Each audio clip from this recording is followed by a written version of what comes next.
আমি এখন মাননীয় সদস্য জনাব মোহাম্মদ হুসামউদ্দিন চৌধুরী সিলেট 5 কে তার বক্তব্য রাখার আহ্বান জানাচ্ছি।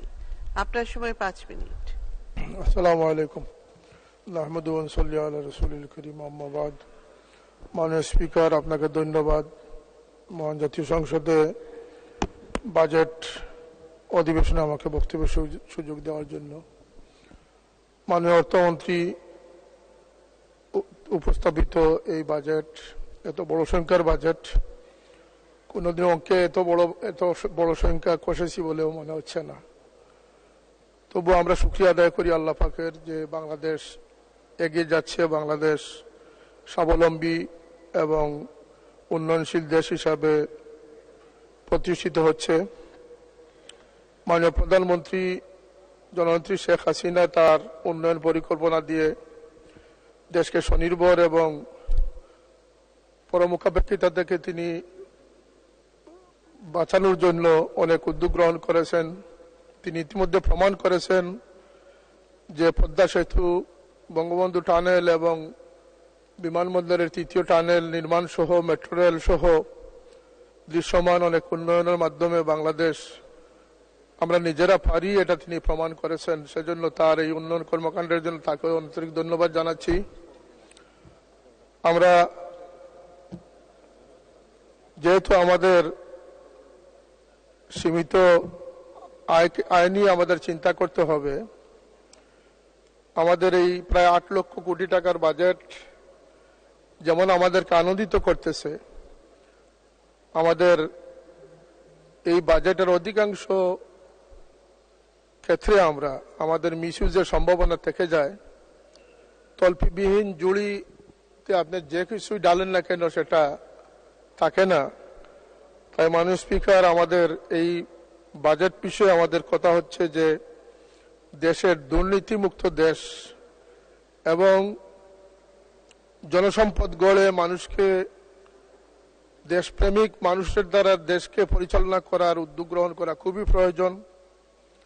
এক্ষেত্রে আমাদের শিক্ষা ব্যবস্থাপনাকে আরো উন্নত করার জোর দাবি জানাচ্ছি।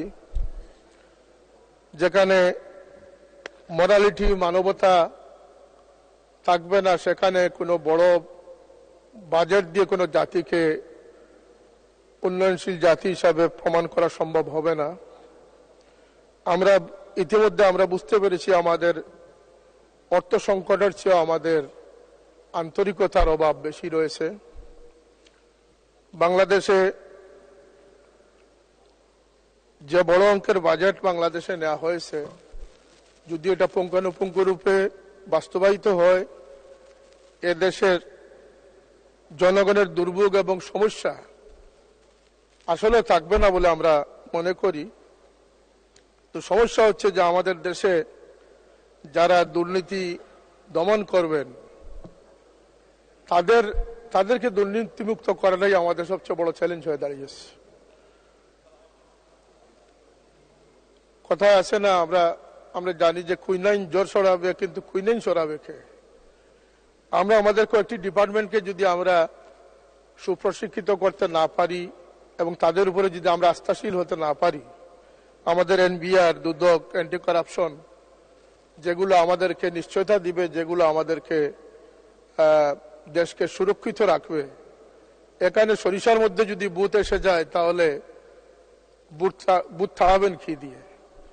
এই যে হাজার খানেক জনবল, তাদেরকে যদি আমরা দেশপ্রেমিক, আন্তরিক, সুদক্ষ কর্মঠ আমরা তৈরি করতে না পারি, আমরা যদি প্রাথমিক শিক্ষক যারা আছেন 1.5-2 লক্ষ শিক্ষককে যদি আমরা আমাদের ফাউন্ডেশন তৈরির জন্য প্রস্তুত করতে না পারি, শিশু বান্ধব করতে না পারি, মানব সম্পদ তৈরির কারিগর বানাতে না পারি, তাহলে আমাদের শিক্ষা ব্যবস্থার ভবিষ্যৎ অত্যন্ত খারাপ হবে, এটাই স্বাভাবিক। বাজেট প্রসঙ্গে আমি যদিও অর্থনীতি পড়েছি, কিন্তু এই বিষয়ে আমি কথা বলে না যে হুজুরের দৌড় মসজিদের দিকে। আমি বাজেট বিষয়ে এমন কিছু বলতে আমি সাহস পাচ্ছি না। এবারের বাজেটে একটি বিষয়, কালো টাকাকে সাদা করার যে প্রস্তাবনা রয়েছে, নিঃসন্দেহের পিছনে কোনো যৌক্তিক কারণ থাকতে পারে। তা আমার অনুরোধ থাকবে যে এই এই সুযোগে যাতে দুর্নীতি প্রশ্রয় না পায়, দুর্নীতিবাজরা যাতে উৎসাহিত না হয়, এ বিষয়ে সতর্ক থাকা। 2 মিনিট। এবং দেশের যে টাকাগুলো বিদেশে পাচার করা হয়েছে, এমন অনেক রিপোর্ট রয়েছে, অনেক তথ্য রয়েছে, সেগুলোকে ফেরত আনা। কারণ দেশের রাজস্ব বাড়ানো উচিত, দেশকে স্বনির্ভর করা উচিত, দেশের উন্নয়নকে অগ্রযাত্রাকে অব্যাহত রাখা উচিত। সেই লক্ষ্যে যারা পুকুর চুরি করে তাদেরকে বিচারের আওতায় এনে তাদেরকে শাস্তির আওতায় আনতে হবে।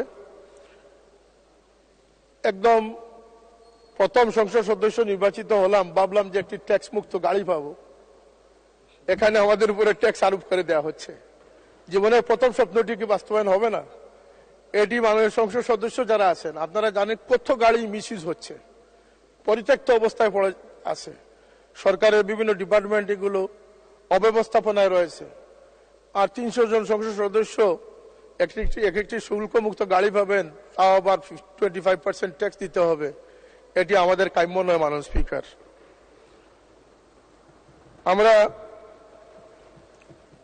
আমাদের এখানে মাননীয় স্বাস্থ্যমন্ত্রী উপস্থিত আছেন, তার যোগ্য নেতৃত্বে স্বাস্থ্য সেবার উন্নতি হবে আমরা প্রত্যাশা রাখি।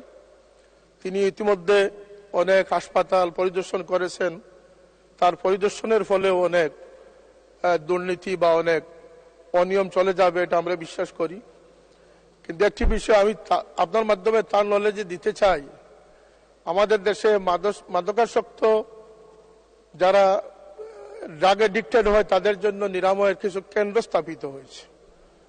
আমার কাছে কিছু তথ্য এমন এসেছে, আমি বিগত বছরখানেক থেকে যা উপলব্ধি করেছি, এখানে এই অজুহাতে, সামান্য অজুহাতে অনেক সময় অনেক সুস্থ মানুষকে নির্যাতন করা হয়, এমনকি তারা আত্মহত্যার পথ বেছে নেওয়ার ঘটনা আমাদের কাছে রয়েছে, আমাদের সামনে রয়েছে। মাননীয় সদস্য আর 1 মিনিট। আর একটু সময় দেন মাননীয় স্পিকার, আমি হুজুরদের পক্ষ থেকে একজনই মাত্র, বলুন 2 মিনিট। আমাকে আর 5 মিনিট সময় দেন প্লিজ, আমার কিছু কথা রয়েছে। আচ্ছা বলুন। Thank you.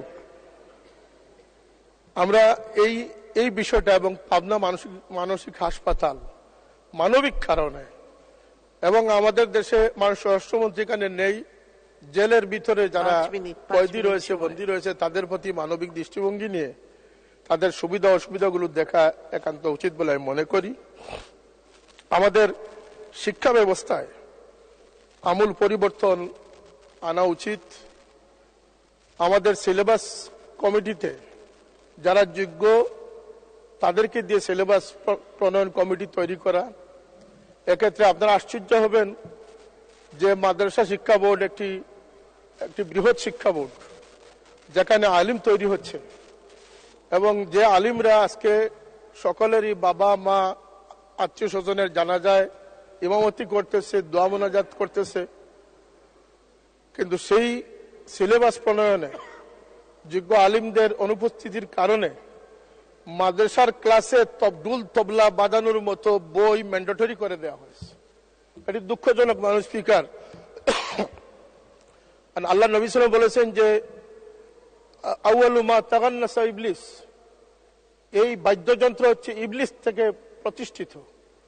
এখানে মাদ্রাসার স্বাতন্ত্র্য রক্ষা করা উচিত। আমি বলবো স্কুল কলেজ ইউনিভার্সিটির সিলেবাসেও যারা দেশপ্রেমিক এবং যারা শিক্ষাবিদ তাদের অংশগ্রহণে সিলেবাস তৈরি করা সময়ের দাবি। আমরা এ বিষয়ে জোর দাবি জানাচ্ছি যাতে এই অপ্রয়োজনীয় বইগুলো সিলেবাস থেকে সরিয়ে মানুষ গড়া যায়, মানুষ তৈরি করা যায়, দেশের সম্পদ মানব সম্পদ তৈরি করা যায়, সে ধরনের পাঠ্যপুস্তক প্রণয়ন করার প্রতি আমি জোর দাবি জানাচ্ছি। আমি আমার এলাকার 2-1টি দাবি এবং বৃহত্তর সিলেটের 2-1টি দাবি উপস্থাপন করতে চাই মাননীয় স্পিকার। একটি হচ্ছে যে আপনারা জানেন আকস্মিক বন্যায় গত 2022 সাল এবং আজকে 2024 সাল 360 আউলিয়ার স্মৃতিধন্য এই সিলেট তলিয়ে গেছে। শহরের অধিকাংশ স্থানে এমন কোনো বাসা নেই যেখানে কোমর পানি না হয়েছে। এই বন্যায় যে হাজার হাজার কোটি টাকার ক্ষতি হচ্ছে, সিলেটবাসী যে বন্যা প্লাবিত হচ্ছে, যদিও অনেক বিশেষজ্ঞরা মনে করেন যে মিঠামইনের এই সড়কটি অপরিকল্পিত হওয়ার কারণে, ব্রিজ কম থাকার কারণে সিলেটে আকস্মিক বন্যা হচ্ছে, সেটিও তলিয়ে দেখার সময়ের দাবি আমি মনে করি। মাননীয় স্পিকার, আরেকটি প্রস্তাব আমি করতে চাই যে মাননীয় পানি সম্পদ মন্ত্রী মহোদয় এখানে আছেন, তিনি সিলেট সুনামগঞ্জ সফর করেছেন, আমাদের কনস্টিটিউয়েন্সির খবর তিনি নিয়েছেন, ধন্যবাদ তাকে।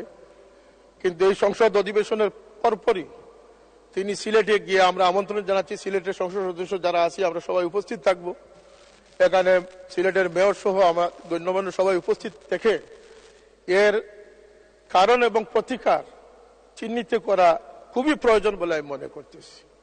এ বিষয়ে মাননীয় মন্ত্রী উদ্যোগ নেবেন, আমাদের পক্ষ থেকে যে সহযোগিতার প্রয়োজন সেটা, এবং এখানে সুরমা কুশিয়ারা খননের ব্যাপারটা এসেছে, এই নৈবতা হারানো নদীগুলোর কারণে এটি একটি অন্যতম কারণ। আমার সংসদীয় আসনের একটি থানা হচ্ছে কানাইঘাট উপজেলা, যেখানে লুবা কুয়ারিতে ভারতের পাহাড়ি ডল থেকে নেমে আসা 1000 কোটি টাকার পাথর প্রতি বছর আমদানি হতো। এ থেকে সরকার 25-30 কোটি টাকা রাজস্ব আদায় করত। এটাকে সুনিয়ন্ত্রিত করলে 100 কোটি টাকা রাজস্ব আদায় করা সম্ভব হবে।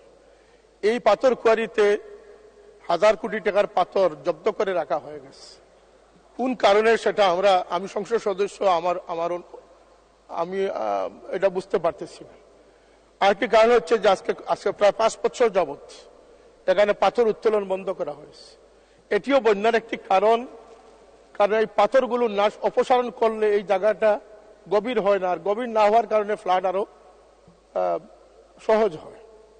সুতরাং এখানে আশ্চর্যের বিষয় মাননীয় স্পিকার, এখানে 8-10 লক্ষ শ্রমিকের রুটি রুজির ব্যবস্থা রয়েছে। আমরা জনবান্ধব হিসাবে, জনগণের প্রতিনিধি হিসাবে আমাদের দাবি থাকবে যে আমার 8 লক্ষ মানুষের কর্মসংস্থান কি কারণে বন্ধ? এটা তো প্রাকৃতিক সম্পদ, এটা আপনি না উঠালে আর আসবে না। এটা প্রতি বছর আপনি অপসারণ করলে তারপরে এই শূন্যস্থানটা পূরণ হবে। এটি একটি সহজ হিসাব, সহজ ইকোনমি। এটা কি কারণে বন্ধ আমরা সেটা জানি না, এটার ব্যাখ্যা আমরা জানতে চাই। এই দাবি। আরেকটি দাবি হচ্ছে, আমার জকিউল খানাইঘাটে বন্যায় যে সমস্ত বাড়িঘর ক্ষতিগ্রস্ত হয়েছে, আমি নিজ চোখে দেখে এসেছি। আর 1 মিনিট শেষ করবেন। আমি নিজের চোখে দেখে এসেছি মাননীয় স্পিকার, এই পানি উন্নয়ন বোর্ড কুশিয়ারাতে যে ডাইক নির্মাণ করেছিল, এই ডাইকগুলো অতি দুর্বল। এই নদীর এলাকাবাসী যারা আছেন নদীর পার্শ্ববর্তী, তারা রাত্রে পাহারা দেয়, তারা মাইকিং এর ব্যবস্থা রাখে, কখন জানি ডাইক ভেঙে যাবে। কিছু বাড়িঘর আছে যেগুলোকে নিশ্চিহ্ন করে ফেলেছে, এগুলোকে আমাদের পুনর্বাসন করতে হবে। আমি টিন এবং গড় নির্মাণের জন্য, এই পুনর্বাসনের জন্য বিশেষ বরাদ্দ কামনা করতেছি।